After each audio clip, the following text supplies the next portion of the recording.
divine presence of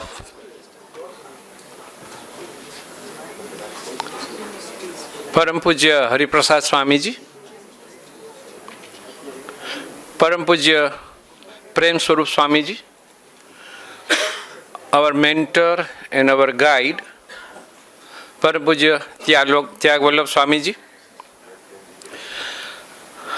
I, Dr. Ghanshyam Acharya, Professor Emeritus, Mechanical Engineering Department, Atmiya University, feel immense pleasure to host the Plenary Session 3. It is based on coexistence and collaboration for sustainable planet.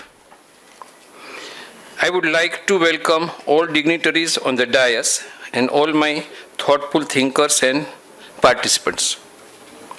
I invite Chairperson and speakers, Mr. Iyengar, Reveta, Ajay Jain, Dr. D.D. Vyas, and Madam.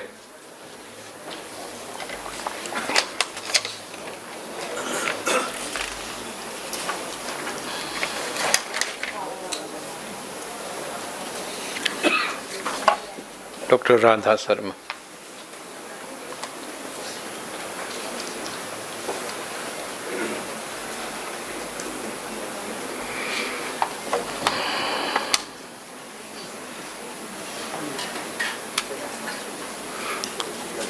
Just to start with brief introduction, we are delighted and honored to have Chairperson and Moderator Dr. Srinivas Iyengar. Dr. Srinivas Iyengar is basically a teacher, researcher, author, trainer, speaker, consultant, and interested in consistent learning and sharing knowledge. His current position is Director and Professor at Jamnalal Bajaj Institute of Management Studies. Namaskar.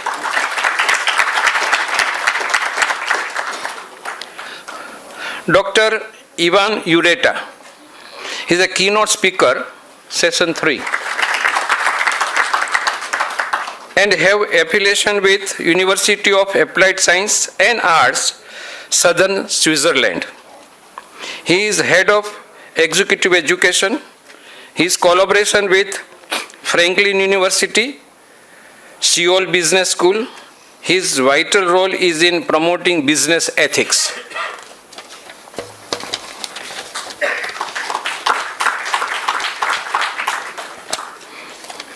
It is great pleasure to welcome distinguished speaker Dr. Ajay Jain.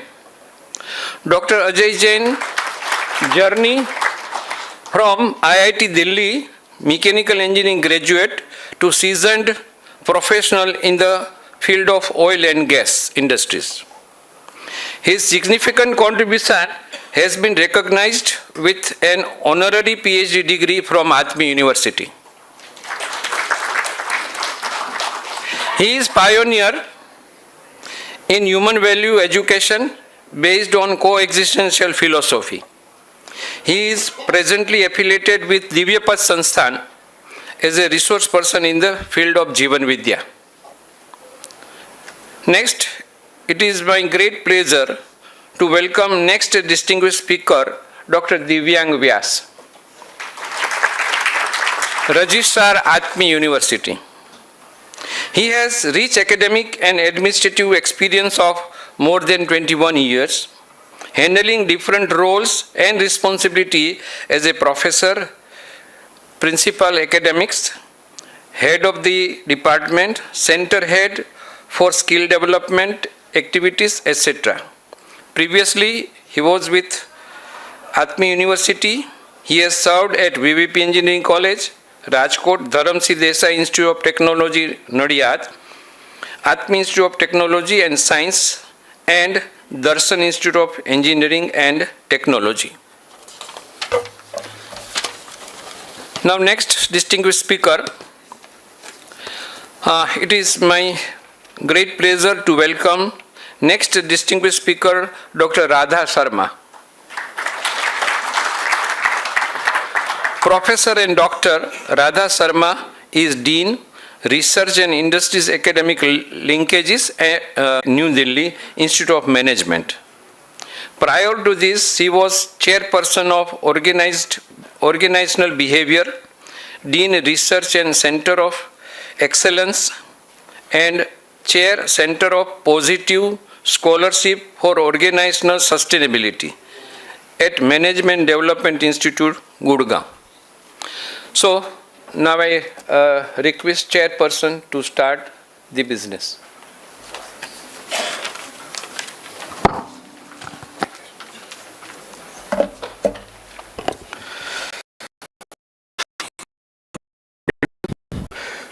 Honorable Vice Chancellor, sir, respected dignitaries on the dais, of the dais, and students. Before when I start the session, my experience with Atmiya just came yesterday. One thing it's very impressive is that small culture and tradition maintained here, which makes huge impact. I am from Kanchipuram. In our university also, we don't allow chappals inside the campus. So when I see here, everybody, including a couple of young friends also, adapted the local culture and tradition and also respected the tradition of what we have. This is what India can able to do something when there is a respect and values belongs to the culture and tradition. Today's topic is something interesting. We have a wonderful panel member. We already started discussion before when you start panel actually, which was started by Acharya sir. When I was preparing the topic, especially on that, how do you want to do coexisting on today's business? And before getting to the business, what we talk about the society on coexistence, today the pressure is mounting on the corporate houses also. When I say pressure mounted on corporate, what is it happening? First thing I have to survive in the business. How do you make profit? When I make profit, then I will decide how can I able to serve with the society. Now the different, my purpose. The question when I come, if I want to make a profit, what is my purpose of business? What business I'm in? So when I said purpose of the business, obviously the paradigm shift, how business evolved, how the business it is. What we started, where we are. Is it same? Completely business models are changed. That means, before when we do business, the business models were different, what I had done 50 years before, but those business became today irrelevant. That's what even Schumpeter theory of innovation talks about. Today the shelf life of the business is reduced to less than 2 decades. Especially after the penetration of WWW, it came, completely the digitization, changed their business model. If I want to do business earlier days, for an example, if I want to do business, if I put it in layman language, because I don't want to give lectures on that, today competition became, whether we like or not, whether it is a competition makes relevant or not, different topic altogether. But inconvenient truth, competition became inevitable. Survival of fittest became a fact. Competition happening with unequal power. Competition not happening with equal power. If I put it in layman example, if Tata gets a competition from Hyatt or Leela, know how to compete. But today is getting a competition from Airbnb or OYO rooms. Hope you understand what I said. Having a 1,20,000 keys in less than 2 decades without having single property is competing it. So what's happening it, when I say business pressure on businesses, the purpose of the business has 3 dimensions. One of the dimension what we can talk about, one of the dimension is competency. The competency always believed on the nature of the product or depends upon the product quality. If Mercedes-Benz says I want to compete, they always talk about the quality, the future first generation car. But if I want to maintain that, I will have to build my competency based on my organization, maybe the quality, and that depends upon the customer, they always get the best. And my entire organization focus on customer, and I will try to give the better product always. That is my first thing. And second thing what we talk about, my intent talk about the culture of that organization. Here when I talk about the culture of the organization, identity, I want to serve to the businesses beyond my business and product. For that, I have to make the entire culture change in my organization. How I'm going to do? My second challenge. And third, when you talk about social good, something to the society, that is cause. What I'm going to do, something to the cause to the society.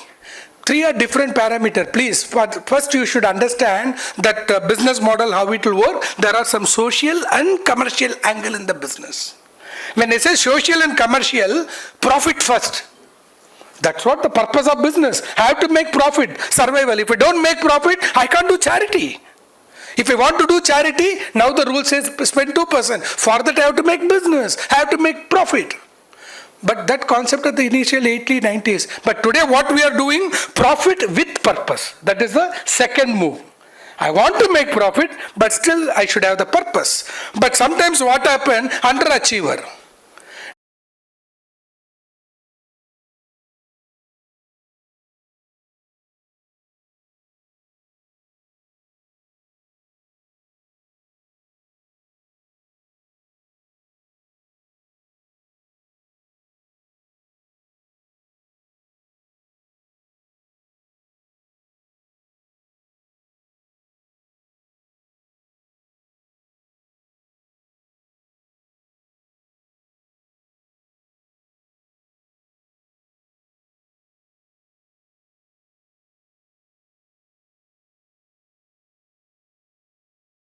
Talk about how I'm going to meet demand generation to the near future. When you talk about how I'm going to bring that engagement activities during that entire value chain, or when you talk about how I'm going to make my sustainable product, doesn't mean that if I offer a sustainable product, can I put burden on the customer to pay premium?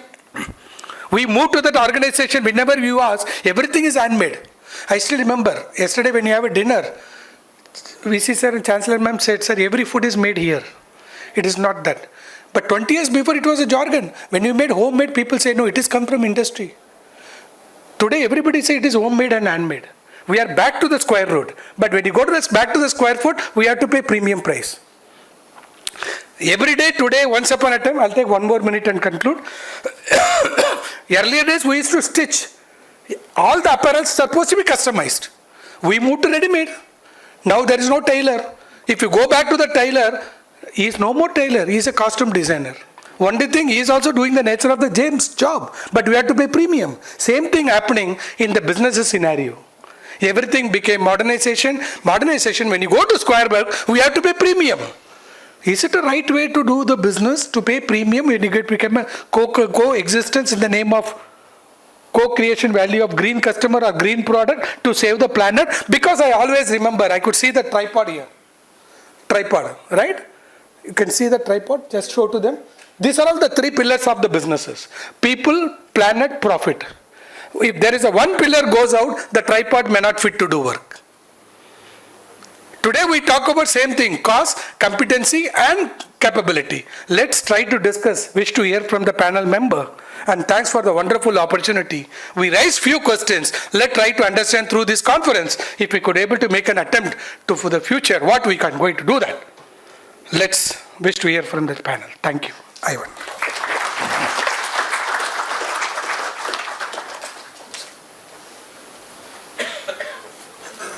Now I invite Dr. Ivan to give his brief. Please. Can I use a mic No issue. instead of? Hi. Yeah. Thank you very much.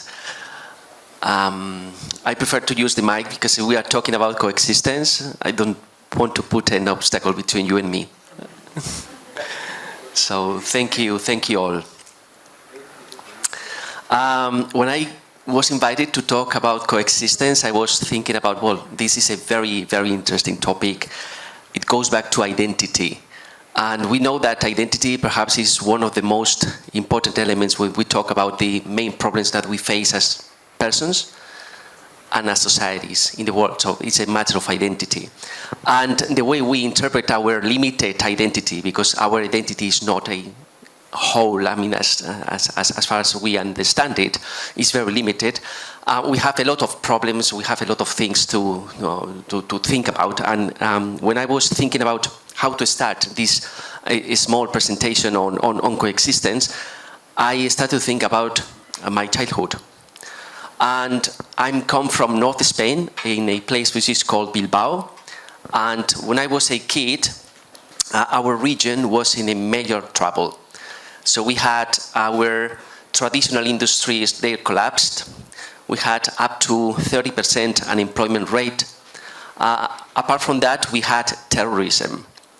And that was a very clear example of a divided society. And we were asking ourselves, how can coexist within this ecosystem? We had not the proper framework conditions to develop ourselves society. We did not have any vision or illusion or willingness to do something apart from coexisting or trying to survive in this precise situation.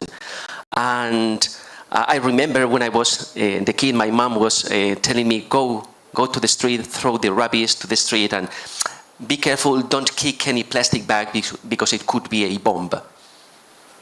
So this is how I was raised, and it was this tension, and we try to exist and survive in this type of situation, right?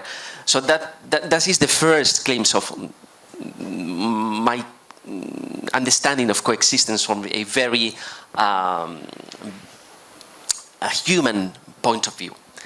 The other thing is something was raised yesterday by a lady who was talking that we are studying economics and we are studying engineering and we are studying all these things that are going to guarantee you a better life. And I'm not an economist, I'm not an engineer, I'm a historian. How many historians are in the room? No one. I'm the only one, a historian. I'm telling you this because when I was a teenager, of course, you are surrounded, you are living in a precise ecosystem, and everybody was asking you, what are you going to study? I mean, my school story was very bad. I was only good at religion and physical activity. My parents were not happy with that. I was failing all the courses. So I saw my colleagues going to engineering faculty, economics, medicine, and I was, what can I do?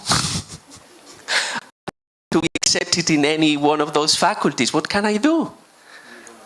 And I say, okay, I have to think about this because I mean, I want to have a good future. But according to my possibilities, this good future is not going to be possible according to the things that are seems to be written or etched on stone. So it happened to me a very illuminating experience when a guy came to our school and said, forget about what you study. There are not studies which are going to guarantee a good future. There are people for the future. Oh my God, that was a big thing for me because I understood what this person said as a responsibility on my side. So I'm responsible for my future. It's not going to be a matter of what I'm going to study, but how I do perform as an individual. So I relaxed because of that, and I joined the Faculty of History. And the first day at school, at the university, he was the chair of prehistory. And he came and, why are you here? Oh my God. He's even asking us why you are here, investing 4 or 5 years of your life studying history in those. And someone raised a hand trying to make some cogent statement, and he said, but you know, history is very important, isn't it? We always know this. I mean, why do we need to learn history? Because history is how you understand the past, you see the present, and you avoid future trouble in the future. Okay, we gave this answer, and we sat back. At the end of the day, after some years, I've realized that history doesn't repeat itself. We always repeating also that history is always repeating itself. It's not.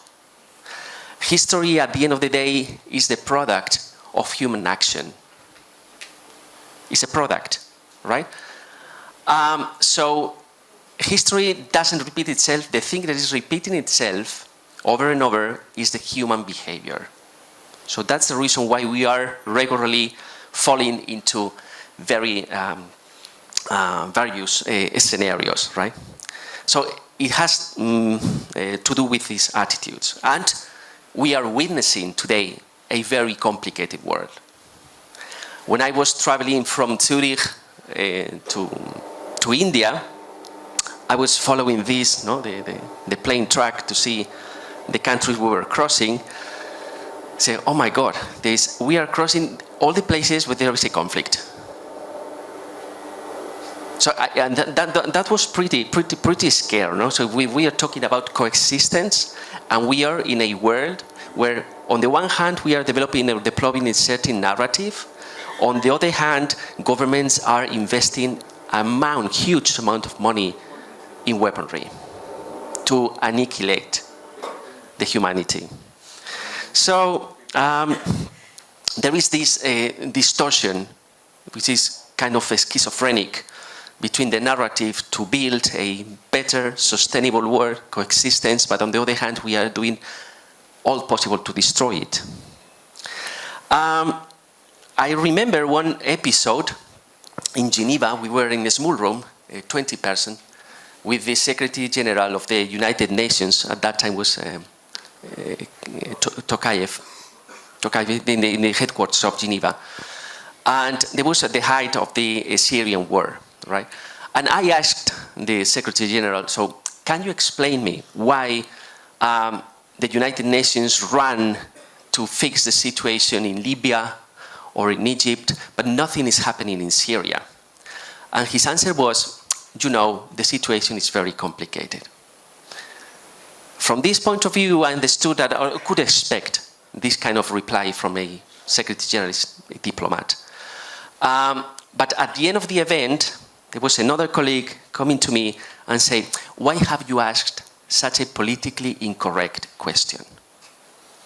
And I replied to him, if it's politically incorrect to ask to the Secretary General of the United Nations headquarters Geneva why the United Nations is not doing anything to save lives, we are in a very bad situation. So one of the problems with coexistence, all these discourses and narrative that we are talking about, has to do also with that. We are living in times with the politically correct thing, it's killing any possibility of raising up the hand and trying to make a change. So we are somehow living in this politically correct type of dictatorship. I don't want to be long. I follow an Indian guru, Sri Bhagavan Ramana Maharishi, who some of you may know, and he said, the best service you can do to the society is your own self-realization. And this is something that is very much linked to this concept of coexistence, where the first step has to be done within ourselves. So if we are not taking care of ourselves, and we are talking about when we're doing